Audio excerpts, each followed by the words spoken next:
Dear students, welcome back to the digital educare YouTube চ্যানেলে। আমি তোমাদের ইংরাজি শিক্ষক শুভঙ্কর স্যার। আর আজকে আমরা যেটা পড়ছি সেটা ক্লাস 12-এর একটা কবিতা তোমাদের সামনে পড়ব। এর আগে তোমাদের গল্প কবিতাগুলো যে সিরিজগুলো সেগুলো আমাদের ইউটিউব চ্যানেলে আপলোড হচ্ছে। তোমরা যদি প্লেলিস্টে গিয়ে দেখতে চাও সবগুলোই তোমরা পেয়ে যাবে।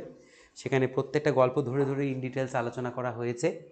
এবার যেটা চলে আসলাম সেটা হলো একটা সনেট কবিতা, চতুষ্পদী কবিতা একটা। তো এবার এই কবিতাটা লিখেছেন বিখ্যাত সাহিত্যিক উইলিয়াম শেক্সপিয়ার। হ্যাঁ, উইলিয়াম শেক্সপিয়ারের লেখা একটা সনেট কবিতা, যেটার সনেট নাম্বার 18।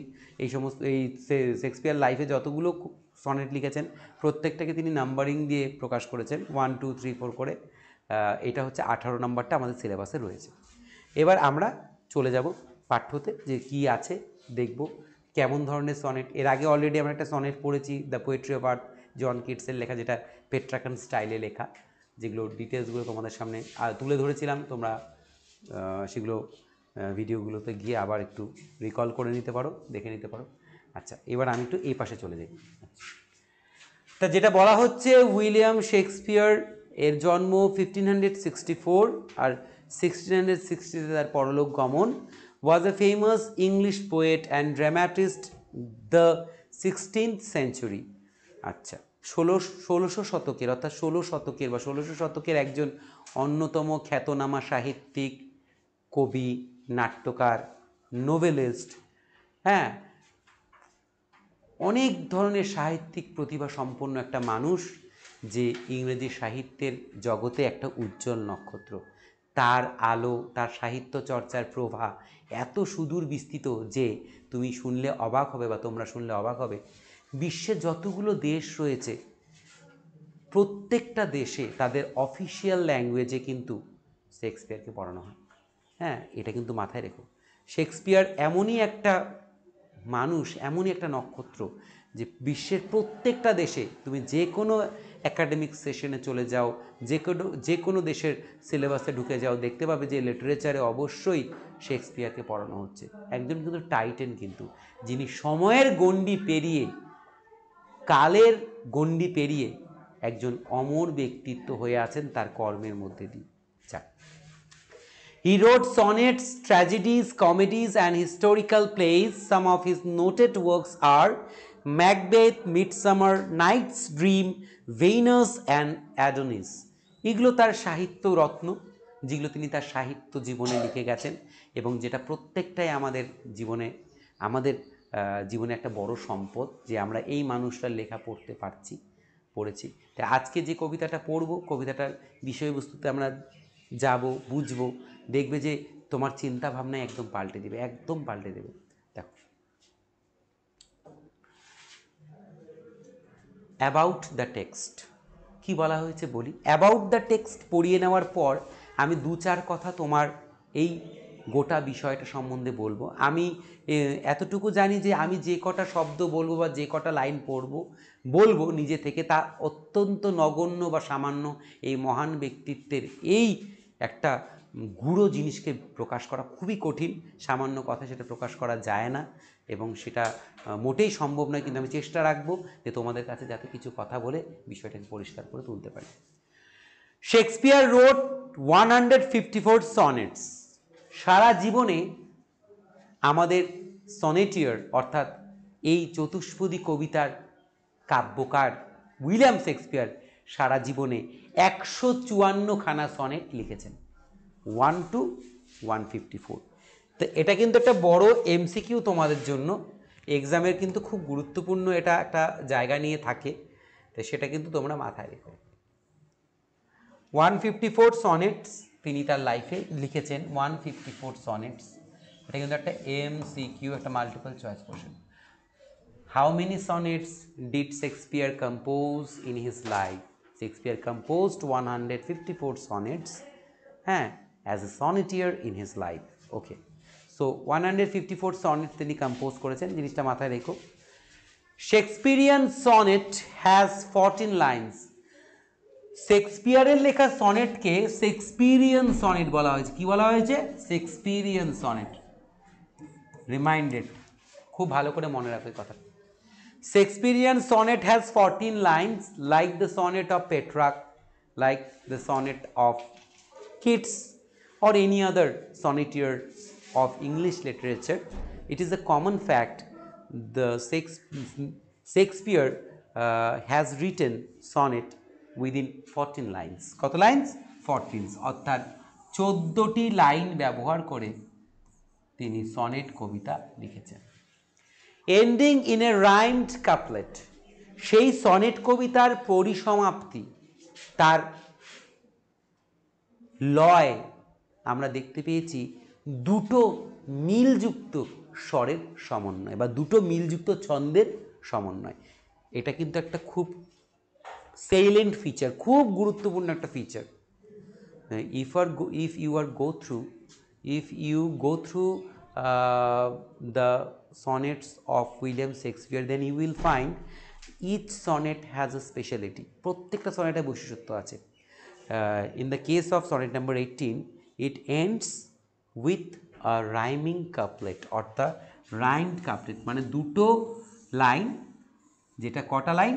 দুটো লাইন, যেটা দুটো একই ছন্দে বাঁধা। কি ছন্দে বাঁধা? একই ছন্দে বাঁধা। এটা দেখতে পাবো।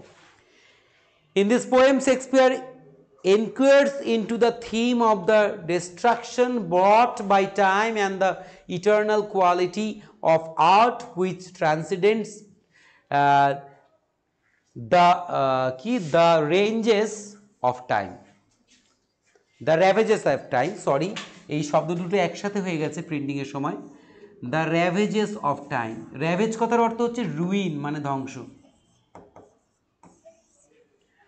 সময়ের ধ্বংস লীলার কথা তিনি তুলে ধরেছেন এই কবিতায়। আমি খুব ছোট্ট একটা শব্দ ব্যবহার করলাম, সময়ের ধ্বংস লীলা। এবার এই জিনিসটাকে ব্যাখ্যা দিয়ে কবিতাটা শুরু করব, তাহলেই তোমরা বুঝে উঠতে পারবে যে কবিতাটা কি। কবিতার মেন কি লাইন হচ্ছে এটাই, র্যাভেজেস অফ টাইম। আচ্ছা, এবার শোনো, দেখো আমরা ক্লাস 10 লেভেল অবধি সবাই কিন্তু ইতিহাস পড়েছি। ইতিহাস আমাদের সবার প্রিয় একটা বিষয়। আর ইতিহাস এমনই একটা বিষয় যেটাকে না পড়লে কিন্তু অতীত এবং বর্তমানের মধ্যে যে ফারাকটা সেটা বোঝা যায় না, বা আগামী দিন কী হবে তা জানতে গেলে ইতিহাসটা অত্যন্ত আবশ্যক। তো এবার ইতিহাসের যে জ্ঞানটুকু আমরা আহরণ করতে পেরেছি বা সঞ্চয় করতে পেরেছি, তার থেকে এইটুকুনি জানতে পারি যে বলতে পারি যে ভারতবর্ষের ইতিহাসে দেখে নিই না কেন, তাহলে বহু সাম্রাজ্যবাদী শক্তি কিন্তু এসেছে, ঠিক আছে, ভারতবর্ষকে দখল করতে, করেওছে। আবার সময়ের প্রভাবে, কালের প্রভাবে তারা কিন্তু আবার বিলীন হয়ে গেছে। অর্থাৎ সময় একটা এমন জিনিস যে কিন্তু প্রত্যেকের শেষ নিয়ে আসে, প্রত্যেকের অবসান নিয়ে আসে। ব্রিটিশ শাসন ভারতবর্ষে প্রায় 200 বছর শাসন করলো, কিন্তু শেষে কী হলো? সেই ব্রিটিশ শাসন কি আজও আছে? না, নেই। শঙ্খ ঘোষের কবিতায়, রবীন্দ্রনাথের কবিতায় কথা বারবার ফুটে উঠেছে যে কাল বা সময় এমনই একটা জিনিস যার প্রভাব থেকে কেউই, না জীব না জড়, কেউই ঊর্ধ্বে নয়, সবাই এর মধ্যে। তো এবার একটা সেন্স তোমরা ধরে নাও, আমাদের জীবনের সব থেকে যে প্রিয় মানুষটা, প্রত্যেকে তোমরা চোখ বন্ধ করে সেই মানুষটার কথা চিন্তা করে নাও, জাস্ট 1 সেকেন্ড। আচ্ছা, এই কথাটা ভাবতে তোমার কেমন লাগবে গো, যে মানুষটা একদিন এই পৃথিবীতে থাকবে না? মৃত্যু নামক একটা অজানা সত্য, যেটা একদিন সেই রক্ত মাংসে গড়া সে আমার প্রিয় মানুষটাকে গ্রাস করবে এবং তাকে আমি পাবো না। এবং শুধু তাই নয়, আমিও একদিন সেই অন্ধকারের মধ্যে হারিয়ে যাব। যে জগৎটা কি সেটা আজ পর্যন্ত না কেউ বলতে পেরেছে, না কোনোদিন আগামীতে বলতে পারবে। কিন্তু জীবনে যদি সত্য কিছু থেকে থাকে, তা জীবনের চরম সত্য হচ্ছে মৃত্যু, যেটা অনিবার্য। একটা শিশু জন্মাবে কি জন্মাবে না, তার মধ্যে অনেক সম্ভাবনা, অনেক অনিশ্চয়তা, অনেক চিন্তাভাবনা জড়িয়ে আছে, কিন্তু মৃত্যু, তার মধ্যে কোনো চিন্তাভাবনা নেই। এটা অনিবার্য, এটা পার্মানেন্ট, এবং যে জন্মিবে বা যে জন্মাবে তাকে মৃত্যু পেতেই হবে, ঠিক আছে? এই বস্তু জগতে বা এই পার্থিব জগতে তুমি চোখের সামনে যাই দেখছো না কেন, সে সুউচ্চ বিল্ডিং থেকে একটা শিশু, একটা মানুষ, লোহা ধাতু যাই দেখো না কেন, তার ক্ষয় আছে, মৃত্যু অবশ্যই আছে। তাহলে বোঝো ইম্প্যাক্ট অফ টাইম, সময়ের প্রভাব। সময় এমন একটা জিনিস যে একদিন তোমার আপনজনকে তোমার থেকে ছিনিয়ে নিয়ে যাবেই, আর তুমি কোনো মতেই তাকে আটকাতে পারবে না, কোনো মতেই তুমি আটকাতে পারবে না। সে তার সময় অনুযায়ী, তার প্রভাব অনুযায়ী সে অবশ্যই ছিনিয়ে নিয়ে যাবে। কথাটা ভাবলে বড়ই আশ্চর্য হতে হয় যে কি এমন সৃষ্টি, কি এমন শক্তি যেটা কখনো চোখে দেখা যায় না, আস্তে করে শরীর থেকে শরীরের সঞ্চালন ক্ষমতা বা প্রাণটাকে বের করে নিয়ে যায়। আর এই শরীর এই পঞ্চতত্ত্বে বিলীন হয়, হয় মাটির নিচে নয় আগুনে, দাহ হয়ে তার পরিসমাপ্তি। তাহলে এই যে শিশুটা ভূমিষ্ঠ হলো, জন্ম নিল, তারপর সে ধীরে ধীরে বড় হয়ে উঠল, কত কষ্ট, কত আনন্দ, কত ত্যাগ, কত খাটনি করে সে নিজেকে প্রতিষ্ঠা লাভ করলো, কিন্তু শেষে একটা জিনিস তার জন্য অপেক্ষা করছে, সেটা হচ্ছে মৃত্যু। অর্থাৎ এই প্রতিদিন দিন চলা, এই প্রতিদিন দিন চলা, এই যে হাঁটা, এই যে কর্মকাণ্ড, এই হাসি খুশি, একটা দিকে যাচ্ছে, কিন্তু সেটা হচ্ছে সেই দিনটা যেদিন আমার এই শরীরটা হয় আগুনে পুড়বে, নইলে আমি মাটির নিচে স্থান পাবো। এই কথাটা ভাবাটা কিন্তু বড় কঠিন, কথাটা ভাবাটা বড় কঠিন। একটা দিন ক্যালেন্ডারের থেকে একটা সপ্তাহ চলে যাওয়া মানে আমার জীবন থেকে একটা সপ্তাহ চলে গেল। হ্যাঁ, আমরা কি করে ভুলে আছি বলো তো এই জিনিসটাকে? এত বড় একটা সত্যি কথা কি করে ভুলে আছি? ভুলে আছি আমাদের পরিবার নিয়ে, ভুলে আছি বন্ধুবান্ধব নিয়ে, ভুলে আছি জীবনের বিভিন্ন চ্যালেঞ্জ এবং দুঃখ আনন্দ নিয়ে। আমাদের এই আসল সত্যটা কেমন করে জানি ঈশ্বর বা পরমপিতা বা আল্লাহ যাই বলি না কেন, তিনি সেটা আমাদের চোখের আড়াল করে রেখেছেন। কিন্তু যদি তুমি আজ ভাবতে বসো, তাহলে তুমি অবশ্যই একটা জিনিস দেখতে পাবে, তোমার মনে হতে পারে তাহলে জীবনটা বৃথা। জীবনটা কি? বৃথা, তাই তো? কারণ মৃত্যু বৃথা নয়, মৃত্যু হচ্ছে জীবনের চরম সত্য। অর্থাৎ এই পৃথিবীতে তোমার পদার্পণের পর ঈশ্বর তোমাকে যে কর্মকাণ্ড করতে দিয়েছেন তার পরিসমাপ্তির দিন, যেদিন তোমাকে তার কাছে আবার ফিরে যেতে হবে। ঠিক আছে তো? তাই দেখো, কিন্তু আমরা যারা মানুষ, যাদের মধ্যে আশা রয়েছে, ভালো রয়েছে, মন্দ রয়েছে, লোভ রয়েছে, লালসা রয়েছে, স্নেহ রয়েছে, আমরা কি চাই কখনো আপন মানুষটাকে হারাতে? চাই কি? না। একবারও হলো কেউ মনে এটা ভাবে না যে আমি, যে আমার প্রিয়, যে আমার আপন, যে আমার স্বজন, যে আমার ডিয়ার, সে একদিন এই পৃথিবী ছেড়ে চলে যাবে, তাই তো? অনেক ক্ষেত্রে এটাও শোনা যায় যে তোর আগে যেন আমি যাই। ঠিক আছে, মানুষ ভাবাবেগে, মানুষ ভালোবাসায়, স্নেহে কাতর হয়ে কথা বলে, কিন্তু কারুর যাওয়া, কারুর আশা, এটা আমাদের কাছে নেই, স্বয়ং ঈশ্বরের কাছেও নেই। এই শক্তি শুধু কালের কাছে। কার কাছে? কাল। কাল বা সময় এমনই একটা জিনিস, সে যদি চায় নিমিষেই এই ব্রহ্মাণ্ডকে গিলে খেতে পারে, কিচ্ছু করার নেই। সেই আদি, সেই অন্ত, তার সেই সব কিছু সৃষ্টিকর্তা, সেই ধ্বংসকর্তা। আজকে তুমি চিন্তা করো, পৃথিবী যখন প্রাণের বিকাশ হয়নি তখনও সময় ছিল, তাই তো? পৃথিবী যখন থাকবে না তখনও সময় থাকবে।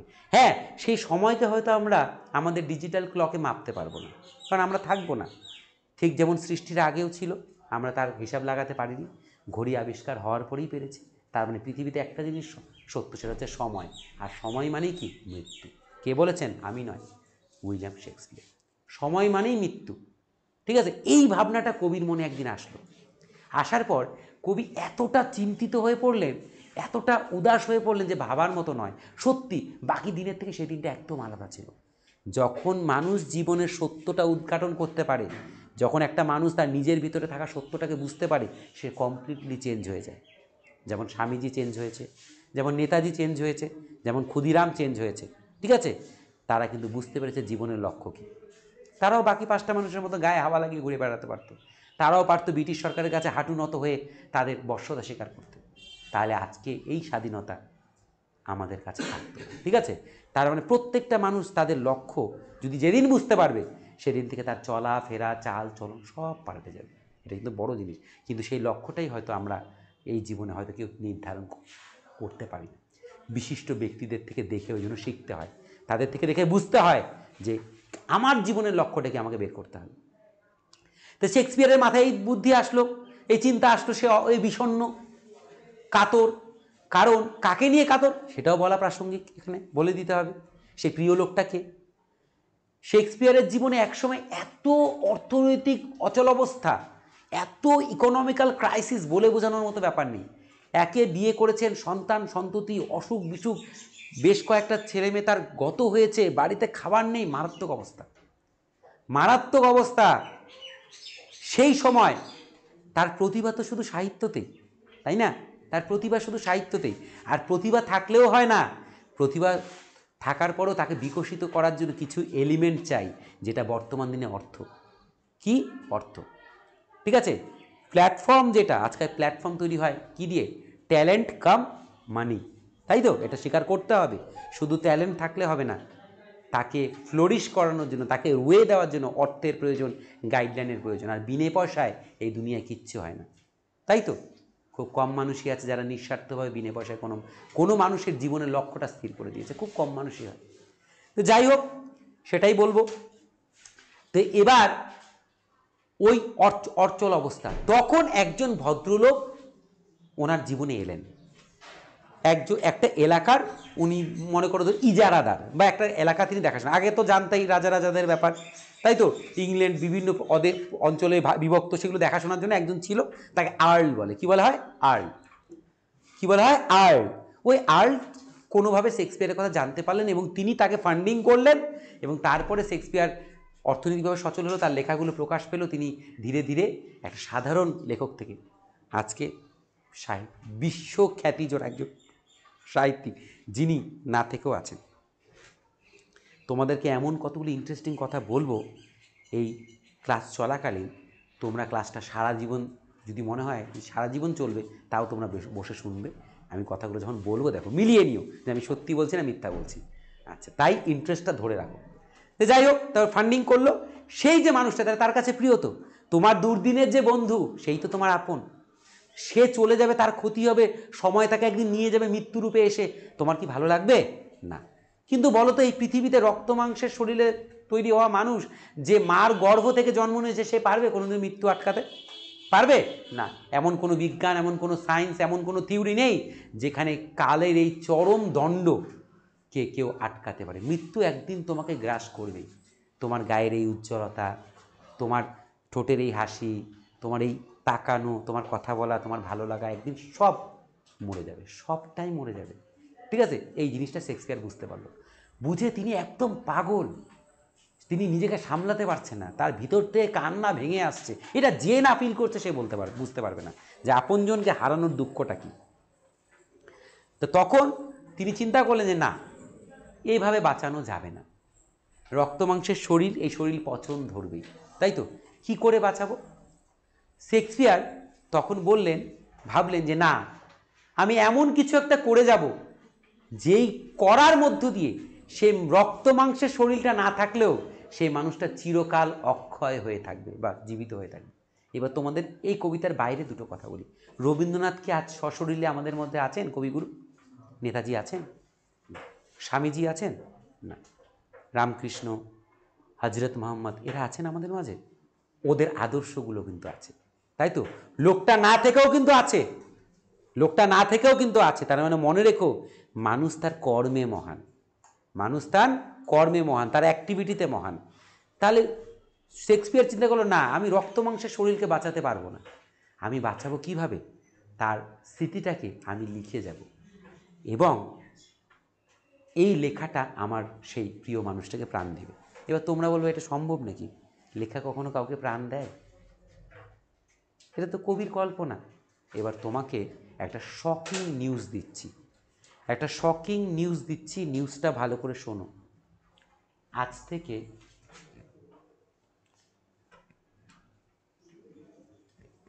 500 বছর আগে লেখা কবিতাটা, 500 বছর। এবার একটা কথা চিন্তা করো, 500 বছর আগে লোকটা কি করে জানলো গো যে এই কবিতাটা আমরা পড়ব? প্রাণ দেওয়া মানে কি? তোমার নাম মনে থাকা মানে কি? আজকে রবীন্দ্রনাথ গত হয়েছে আজকে কতদিন, বেশ কতগুলো বছর হয়ে গেল। স্বাধীনতার আগে, কিছুকাল আগে তার মৃত্যু, তাই তো? স্বাধীনতা দেখে যেতে পারেননি। আজকে এতদিন পর রবীন্দ্রনাথের কথা তুমি পড়ছো না? রবীন্দ্রনাথ কি জানতো রবীন্দ্রনাথকে যে পড়া হবে?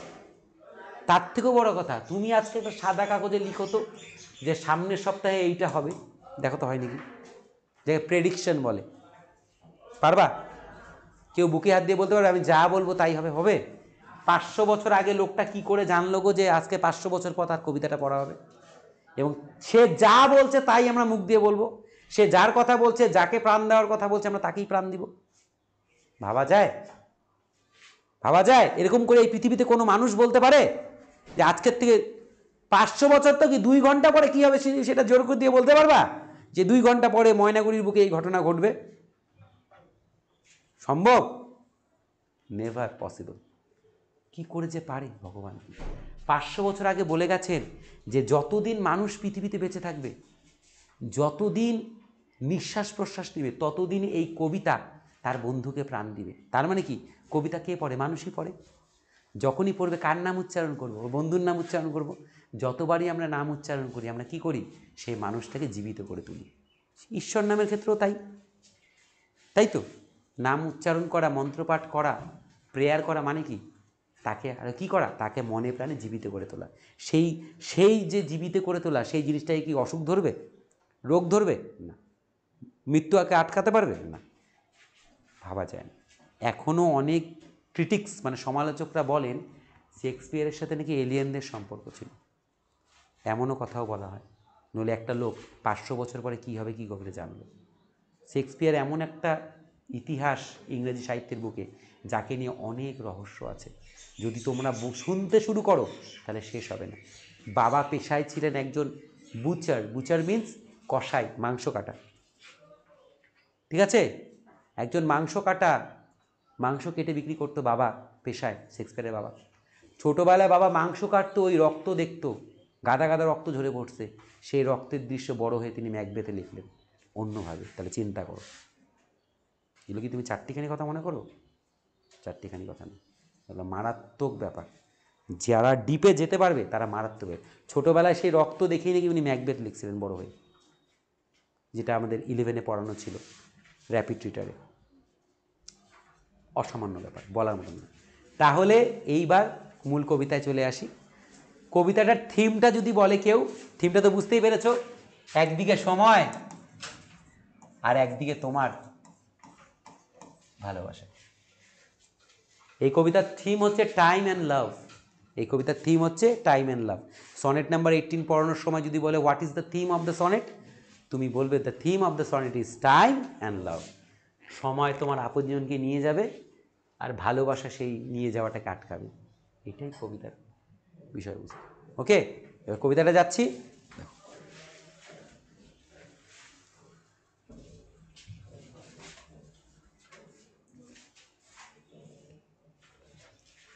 প্রতিটা লাইনকে খুব ফিল করবে, হ্যাঁ, ফিল করে করে শোনো, তাহলে ইজি হয়ে আসবে। Shall I compare thee to a summer's day?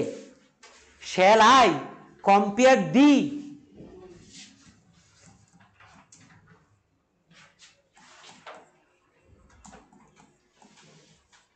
Thee means you. Shall I compare thee? তোমায় কি তুলনা করব টু এ সামার্স ডে, গ্রীষ্মের একটা দিনের সাথে? তোমায় কি তুলনা করব গ্রীষ্মের একটা দিনের সাথে? অর্থাৎ কবি তার বন্ধুকে বলছেন যে বন্ধু, তোমায় কি আমি গ্রীষ্মের দিনের সাথে তুলনা করতে পারি? তিনি জিজ্ঞাসা করে নিয়েছেন। এবার তুমি বলবা হঠাৎ করে গ্রীষ্মের দিনের কথাই বললো কেন, বর্ষাবাসীদের দিনের কথাই কেন না? ইংল্যান্ডে গ্রীষ্মটা হচ্ছে নিউ ইয়ার সেলিব্রেশনের মতন। এটা শীতপ্রধান দেশ, ওখানে গ্রীষ্ম খুব অল্পকালের জন্য আসে। সবাই কোট জামা খুলে সূর্যের আলোকে নিজের মন শরীরকে ডুবিয়ে এনজয় করে, হ্যাঁ। এবং সামারে খুব ভালো ভালো ফেস্টিভ্যাল হয় বিদেশে। সামার হচ্ছে একটা বিউটিফুল টাইম ইন ইংল্যান্ড। তাই বলেছে ওই বিউটিফুল দিনটার সাথে তোমাকে তুলনা করব। বুঝতে পারলো তো কারণটা? কারণ তুমি তোমার ভালোবাসার মানুষকে কখনোই এরা গেরার সাথে তুলনা করবে না, তাই তো? তাই জন্য কবিও বলছে তুলনা করবো কি তোমাকে গ্রীষ্মের সেই একটা দিনের সাথে তুলনা করব? জিজ্ঞাসা করে নিয়েছেন করবো কিনা জিজ্ঞাসা। দাও আর্ট, দাও, এটার মানেও ইউ। দাও আর্ট, আর্ট মানে আর, তুমি হও। Thou art more lovely and more temperate. Thou art more lovely and more temperate. তুমি গ্রীষ্মের ওই একটা দিনের থেকেও অধিকতর সুন্দর, অধিকতর কোমল, টেন্ডার। ইট মিনস তোমার যে ভালোবাসার মানুষটা, সেই গ্রীষ্মের দিনের থেকেও সুন্দর, তার থেকেও নরম, তার থেকেও মসৃণ, তার থেকেও কোমল। কম্পারেটিভ ডিগ্রি ইউজ করা হয়েছে। হ্যাঁ, যে দাও art more lovely and more temperate, যে তুমি একটা কম্পারিজন করা হয়েছে যে তুমি কিন্তু তার চেয়েও বেশি সুন্দর, তার চেয়েও বেশি কমনীয়, নমনীয়। টেন্ডার মিন্স নমনীয়, হ্যাঁ, টেম্পারেট মানে নমনীয়, কোমল, সফট। তাহলে কে সফট? কবির বন্ধু। কার চাইতে? গ্রীষ্মের একটা দিনের চাইতে। আর গ্রীষ্মের দিন কিন্তু বেস্ট, আমি আগেই বলে রাখছি, তার চেয়েও বেশি। Rough winds do shake the darling birds of May. Rough winds do shake the darling birds of May বলছে ঝোড়ো বাতাস মে মাসের প্রিয় মুকুলগুলোকে ঝরিয়ে দেয়। ডার্লিং মানে প্রিয়, তাহলে রুক্ষ বাতাস কি করে? মে মাসের প্রিয় মুকুলগুলোকে কি করে? ঝরিয়ে দেয়। মুকুল ঝরে পড়া মানে জানো কি? প্রাণের ক্ষয়, মৃত্যু। ঠিক আছে, তার মানে প্রকৃতির থেকে তৈরি হয় কি? একটা গাছ, সে গাছের ডালে কি ধরে? মুকুল। সেই মুকুল থেকে কি ধরে? ফুল আর ফল, তাই তো? সেই মুকুলটাকেও কি করে? সময় এসে ঝরিয়ে দেয়। সময়ের প্রতীক কে এখানে? ঝোড়ো বাতাস, রাফ উইন্ডস। ঠিক আছে, দেখো টাইম কিভাবে চলে আসলো। মে মাসের প্রিয় মুকুলটিকেও সেই রুক্ষ বাতাস ঝরিয়ে দেয়, এবং and summer's lease hath all too short a date, এবং গ্রীষ্মের সকল সৌন্দর্য, সকল বিলাসিতা, সকল রূপ একটা দিনে এসে দাঁড়িয়ে যায়। অর্থাৎ আমি বলেছি গ্রীষ্ম ইংল্যান্ডে ক্ষণস্থায়ী। তার মানে এই যে সৌন্দর্য, এই লাভলিনেস, এই মে মাসের প্রিয় মুকুল, এগুলো নিমিষেই কি হতে পারে? চলে যেতে পারে, নিমিষেই চলে যেতে পারে। কার প্রভাবে বলো তো? সময়ের প্রভাবে। সব কিছুই চলে যেতে পারে, সব কিছুই নষ্ট হয়ে যেতে পারে, সব কিছু সৌন্দর্য একটা দিনে এসে শেষ হয়ে যেতে পারে। Sometimes too hot the eye of heaven shines, মাঝে মাঝে দেখি আমি, জানো, আকাশে স্বর্গের চোখকে উজ্জ্বলভাবে কিরণ দিতে। আই অফ হেভেন মানে সূর্য। আই অফ হেভেন মানে কি? সূর্য। মাঝে মাঝে দেখি স্বর্গের চোখকে উজ্জ্বলভাবে কিরণ দিতে। And often is his gold complexion ডিম, আবার বা কখনো দেখি তার সেই স্বর্ণালী আভা মলিন হয়ে যেতে। অর্থাৎ সূর্য আকাশে প্রখর কিরণ দেয়, সামনে এক টুকরো মেঘ ভেসে আসুক, সে উজ্জ্বলতা আর থাকবে না, থাকবে না। সূর্য পৃথিবীর থেকে কত গুণ বড়, কত কোটি গুণ বড়। এবার তুমি যদি তোমার হাতটা তোমার চোখের সামনে রাখো, তুমি সূর্যকে দেখতে পাবে? পাবে না। সেটাই বলেছে, সময়ের প্রভাবে দেখেছি সূর্যকে উজ্জ্বলভাবে কিরণ দিতে, আবার দেখেছি তার স্বর্ণালী আভাকে হারাতে। অর্থাৎ সময় এমন একটা জিনিস যে প্রত্যেকের উপরে প্রযোজ্য। এখানে এই ঘরের মধ্যে থাকা, এই ক্লাসরুমের মধ্যে থাকা, এই জগতের মধ্যে থাকা প্রত্যেকটা জিনিস যদি এক চুলো এদিক ওদিক হয়, তার জন্য যে দায়ী সে কে? সময়। তাই বলেছে স্বর্গের যে চোখ, তাকেও দেখেছি সময়ের প্রভাবে পড়তে। And every fair from fair sometime declines, যেটা আমি একটু আগে বললাম, উজ্জ্বল থেকে উজ্জ্বলতর জিনিস একদিন তার উজ্জ্বলতা হারাবে। অর্থাৎ আজকে যে শিশু, কাল সে বৃদ্ধ। আজকে যে খুব সুন্দর, কালকে তার চামড়ায় ভাঁজ পড়বে, তাই তো? তাহলে সময় কিন্তু কি করছে? তার পরিবর্তনের খেলা খেলে যাচ্ছে, বুঝতে পারলা?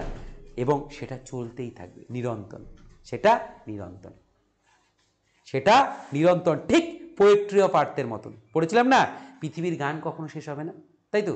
সে শীত হোক আর গ্রীষ্ম, আমরা থাকি বা না থাকি, পৃথিবীতে আর তালে চলতেই থাকবে। তেমন করে সময় যত উজ্জ্বল জিনিসই হোক না কেন, সেটা ধাতু থেকে শুরু করে রূপ রং যেটাই হোক না কেন, সব কিছুই একদিন ক্ষয় হয়ে যাবে। ডিক্লাইন্স মানে ক্ষয়ে যাওয়া, ডিক্লাইন্স মানে ক্ষয়ে যাওয়া, নষ্ট হয়ে যাওয়া, একদিন নষ্ট হয়ে যাবে। By chance or nature's changing course untrimmed, হঠাৎ করেই প্রকৃতির সদা পরিবর্তনের খেলা অপরিবর্তিত রেখেই। আনট্রিমড অর্থাৎ নিষ্ঠুরভাবে, ঠিক আছে? এই যে পরিবর্তনের খেলা, এটা কেউ আটকাতে পারবে না, আটকাতে পারবে। আজকে আমরা যে গ্রাম শহরেই থাকি না কেন, সেই গ্রাম শহরে যে বয়োজ্যেষ্ঠ মানুষরা ছিল, আজ তারা নেই। একদিন আমরাও নাই হয়ে চলে যাব, নাইয়ের জগতে চলে যাব। তারপরে চলে আসবে কি আরেকটা নতুন প্রজন্ম, তারাও একদিন চলে যাবে, তাই তো? এইভাবে কি হচ্ছে? মানব সভ্যতা ধীরে ধীরে এগিয়ে যাচ্ছে। কার প্রভাবে হচ্ছে? সময়ের প্রভাবে। দেখো তাহলে এই সব কিছু যদি যেতে পারে, তোমার সেই প্রিয়জন যাবে কি না? যাবে, সেও চলে যাবে, তাকে তুমি কোনোভাবেই আটকাতে পারবে না, কোনোভাবে না। দেখো এটাই, এই জিনিসটাকে এক্সপ্লেন করার জন্য এই লাইনগুলো বলছেন যে কেন। আচ্ছা, but thy eternal summer shall not fade, but thy eternal summer shall not fade, কিন্তু তোমার স্বর্গীয় গ্রীষ্ম কখনো বিবর্ণ হবে না। এইবার যে শব্দটা eternal summer, what is eternal summer, এটা একটা জিনিস বোঝার বিষয় আছে। ইটার্নাল কথার অর্থ হচ্ছে স্বর্গীয়, অর্থাৎ যেটার মধ্যে ঈশ্বর স্বর্গ দেবতার বাস, তাকে বলা হয় ইটার্নাল। সামার কাকে বলে? গ্রীষ্ম। আরে গ্রীষ্ম তো একটা ঋতু। একটা মানুষের ঋতু কী জিনিস আবার? একটা মানুষের ঋতু হচ্ছে তার ভেতরকার জৌলুস, তার ভেতরে সেই ভালো মনটা যেটা অন্যের উপকার করে, তার ভিতরে সেই মানসিকতাটা যে মানুষকে হেল্প করে, তার ভিতরে সেই জিনিসটা যেটা অন্যকে দুঃখ দেখে কেঁদে ওঠে, তাই তো, বা অন্যের খুশিতে আনন্দিত হয়, সেই যে জিনিসটা সেটা কোনোদিনও মরবে না, সেটা কোনোদিনও মরবে না, কোনোদিনও বিবর্ণ হবে না। হ্যাঁ, সত্যি কথাই। আমরা না থাকলেও, নেতাজি না থাকলেও তার কর্মকাণ্ড, তার যে মন মানসিকতা, সেটা কি গেছে চলে? না, আমাদেরকে আদর্শ হিসেবে বলা হয় যে একে দেখো কেমন ছিল। দেখো, তাহলে শেক্সপিয়ার সেটাই বলেছে যে তোমার ভিতরের যে সৌন্দর্য বন্ধু, সেই তোমার শারীরিক সৌন্দর্য তো অপার, কিন্তু তোমার মনের যে সৌন্দর্য আছে না, সেটাকে কোনোদিনও সময় গ্রাস করতে পারবে না, কোনোদিনও পারবে না। nor lose possession of that fear thou growest, that fear thou owest, nor lose possession মানে কোয়ালিটি, possession means কোয়ালিটি। তোমার মধ্যে যে কোয়ালিটিগুলো আছে সেগুলো তোমার নিজের, সেগুলো কখনো হারিয়ে যাবে না, সেগুলো কখনো হারিয়ে যাবে না। তাহলে মনে রাখবি, মানুষ চলে গেল তার কোয়ালিটি হারায় না, কোনোদিনও তার কোয়ালিটি হারায় না, ঠিক আছে? কোয়ালিটি তার থেকেই যায়, তার যে ভালো কোয়ালিটিগুলো সেগুলো থেকেই যায়। তো কোয়ালিটির কোনো মৃত্যু নেই, অ্যাডজেক্টিভের কোনো মৃত্যু নেই। তাই বলেছে তুমি হারাবে না তোমার সেই গুণ যা শুধু তোমারই অর্জিত, যা তোমারই অর্জিত। nor shall death burg thou wanderers in shade, মৃত্যু কোনো অহংকার করে কখনো তার ছায়ায় তোমাকে গ্রাস করতে পারবে না। মৃত্যু কখনো অহংকার করে, গরিমা করে, ওয়ান্ডারিস্ট ইন হিজ শেড, তার মৃত্যু নগরীতে তুমি ঘুরে বেড়াবে, মৃত্যু অহংকার করে তার ছায়া তোমার উপরে ফেলে তোমাকে গ্রাস করবে, কোনোদিনও পারবে না, কোনোদিনও পারবে না। পারছে কি? তাহলে তো কবিতাটা আজকে থাকতোই না। তার মানে কথাটা 100% ট্রু। এটা মৃত্যু নগরী, আমরা যেখানে বসে আছি এটা মৃত্যু নগরী, এখানে যেটা ঘটে সেটা হচ্ছে মৃত্যু। গৌতম বুদ্ধকে, এটা গল্পটা সবার জানা, গৌতম বুদ্ধকে একবার এক শিশুর মা এসে বলছিল যে আমার সন্তানের প্রাণ ফিরিয়ে দিন। তখন গৌতম বুদ্ধ বলে, তুমি এমন এক বাড়ির থেকে এক মুঠ সর্ষা নিয়ে আসো যেখানে আজ পর্যন্ত কোনো মৃত্যু যায়নি, যে বাড়িতে কেউ মরেনি। তারপরে সেই মা তার সন্তানের জন্য সমগ্র গ্রাম গঞ্জ ঘুরে আসলো, যেখানেই যায় সেখানেই শুনি সর্ষা আছে, হ্যাঁ আছে। আচ্ছা, আপনার বাড়িতে কেউ গত হয়েছে? হ্যাঁ গত হয়েছে তো, আমার ঠাকুরদা গত হয়েছে, আমার বাবা গত হয়েছে। তো গোটা গঞ্জ ঘুরে আসার পরেও গ্রামগঞ্জ এমন একটা বেডিও পাননি যেখানে কি এক মুঠ শস্যা পাওয়া যাবে, যেই শস্যায় যেই বাড়ির কেউ মরেনি। তারপরে এই কথা এসে গৌতম বুদ্ধকে বলেন। গৌতম বুদ্ধ তখন কি বলে জানো? যে মৃত্যু এমনই একটা সত্য, ঈশ্বর থেকেও সেটা ঊর্ধ্বে। গৌতম বুদ্ধ নিজেও ঈশ্বর ছিলেন, মানব জন্ম নিয়ে তিনি এসেছিলেন, তাই তো, স্বয়ং ঈশ্বরের রূপ।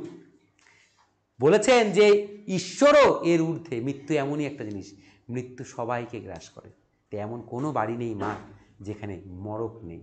তাই তোমার সন্তান ঈশ্বরের কাছে ফিরে গেছে, তুমি আর চোখের জল ভাসিও না, ঠিক আছে? তার আত্মার শান্তি কামনা করো। শেক্সপিয়ার ভুল প্রমাণ করে দিছে। Nor shall death brag the wanders in shade, মৃত্যু কখনো অহংকার করে, গম্ভ করে, অহংকার দম্ভ করা, বোস্ট অফ করে বলতে পারবে না যে তার মৃত্যু নগরীর ছায়ায় তোমাকে সে ঘুরতে দিয়েছে। তুমি তোমার জন্য ঘুরছো। কার জন্য ঘুরছো? তোমার জন্য, তোমার প্রতিভার জন্য ঘুরছো। তুমি বেঁচে আছো, কিভাবে বেঁচে আছে দেখো, সশরীরে তো বেঁচে নাই, কিভাবে বেঁচে আছে? when in eternal lines to time thou growest, যখন এই স্বর্গীয় লাইনগুলো সময়ের সাথে সাথে বেড়ে উঠবে। 500 বছর আগে লেখা, সময়ের সাথে সাথে চলছে কিনা, তাই তো? মন্ত্রপুত লাইন কিনা? 100% বেড়ে উঠবে। So long as man can breathe, যতদিন মানুষ নিঃশ্বাস নেবে, অর আইস ক্যান সি, যতদিন একটা পার্থিব চোখ দিয়ে মানুষ দেখতে পাবে, সো লং লিভস দিস, ততদিন বেঁচে থাকবে কি? এই লাইনগুলো। ততদিন কি বেঁচে থাকবে? এই লাইনগুলো। অ্যান্ড দিস, এবং এই লাইনগুলোই দেবে, গিভস, দেয়, লাইফ টু দি, তোমায় প্রাণ। এবং এই লাইনগুলো কি দিবে? তোমায় প্রাণ দেবে।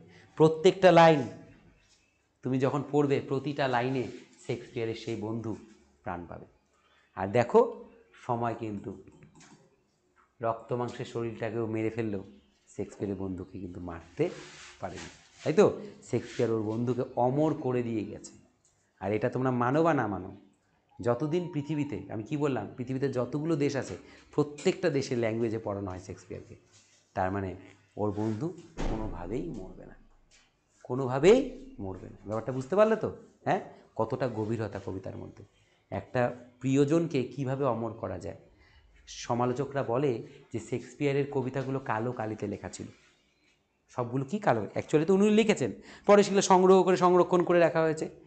ওই বলে ব্ল্যাক ম্যাজিক আছে ওনার কালো কালিতে।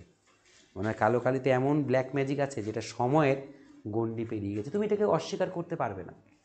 কারণ তুমি একটা লাইন লিখো, লিখে তুমি বলো যে আজকের থেকে 7 দিন পর সেই লাইনটা চর্চায় আসবে। দুনিয়া এত কিছু ঘটে গেছে, এত শাসক আসছে, তাদেরকেই মনে রাখিনি আমরা, তাই না? এত শাসক আসছে, আমরাই আমাদের পূর্বপুরুষের সবার নাম জানি না, তাই তো? ওই খুব জোর বাবার বাবা, তার বাবা, তার বাবা, বাস, তাও জানি না। তাহলে দেখো, সময় কি রেখেছে কাউকে? না। শেক্সপিয়ার যা বলেছেন তাই করে দিয়েছেন। এইটা, এই যে ভালোবাসাটা বলি, যে ভালোবাসাকে সময় কখনো মারতে পারে না, তাকে বলা হয় ইমর্টাল লাভ, অমর ভালোবাসা। এইটা হচ্ছে একটা অমর ভালোবাসার উদাহরণ। এটা হচ্ছে একটা অমর ভালোবাসার উদাহরণ, যার মধ্যে না জরা, না ব্যাধি, যা না রোগ, না অসুখ, না বিসুখ। এটা যতদিন নিঃশ্বাস চলবে, যতদিন চোখ দেখতে পাবে, ততদিন এই কবিতা তার বন্ধুকে প্রাণ দিয়ে দেবে। বুঝতে পারলে তো? এটা ছিল কবিতার মূল বিষয়। কবিতাটা আই হোপ তোমাদের ভালো লেগেছে। কবিতাটা তোমরা বাড়িতে ভালো করে পড়ো।